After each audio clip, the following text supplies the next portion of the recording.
Hello, it is Topical Tuesday, May 21st, 2024. Steve Sipress here, and I just read about a survey done by a small business lender called Clarify Capital that found that 12% of small businesses are using what is known as shrinkflation. Now, you probably heard of that. That's a way to try and make it in this difficult economy, in this ridiculously inflationary time that we've been in for years with no end in sight, where instead of raising prices, you simply have a smaller deliverable. So this, of course, is used for products, not services. But, so we know that like the old cereal box, the contents may have settled, or potato chip bag or whatever. But now you see they have like smaller candy bars for the same price.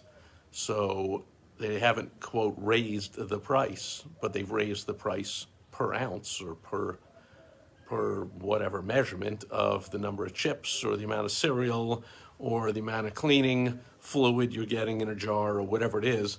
12% of small businesses say they're already using shrinkflation. They have kept their prices the same while delivering less volume, less of their deliverable, and 20% more of small businesses say they are thinking about using it. That's 32%. That's about a third of small businesses say they are either already using shrinkflation or they're about to. So shrinkflation is not just for big companies. Like I said, the candy manufacturers and the cleaning supplies manufacturers and the cereal companies and all that kind of stuff. It can be as simple for a small business like a restaurant, just having smaller portions of food but keeping the menu prices the same. Makes sense? They just give you less fries or less of whatever side order with your main dish, or actually less chicken or less meat as the main course with less of a side order, but they keep the price the same. So should you use it? Of course, that's up to you as a small business owner. It can be a very tricky strategy to use because consumers overwhelmingly dislike shrinkflation, of course.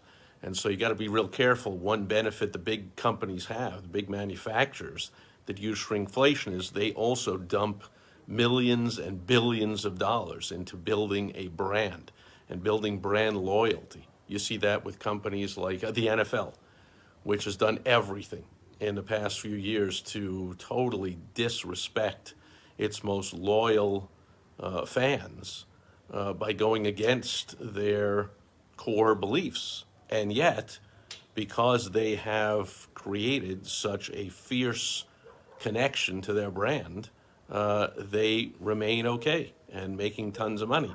And the fans look the other way and say things like, yeah, I hate what the NFL does and what it stands for and this and that and whatever, but, I love my whatever. And they still wear the gear of their favorite team, and they have their season tickets, and they, the most extreme fans go to games in the winter and take off their shirts in sub-zero temperatures and paint the logos or the letters of the team on their chest, and so forth. So small companies, small businesses for the most part, do not engender this kind of brand loyalty. So you got to be real careful. It's just way too easy if you're a restaurant now obviously provide smaller portions than they used to for somebody to say, well, I'll just go to a different restaurant down the block, right? So you got to be careful with this. So you may want to use it.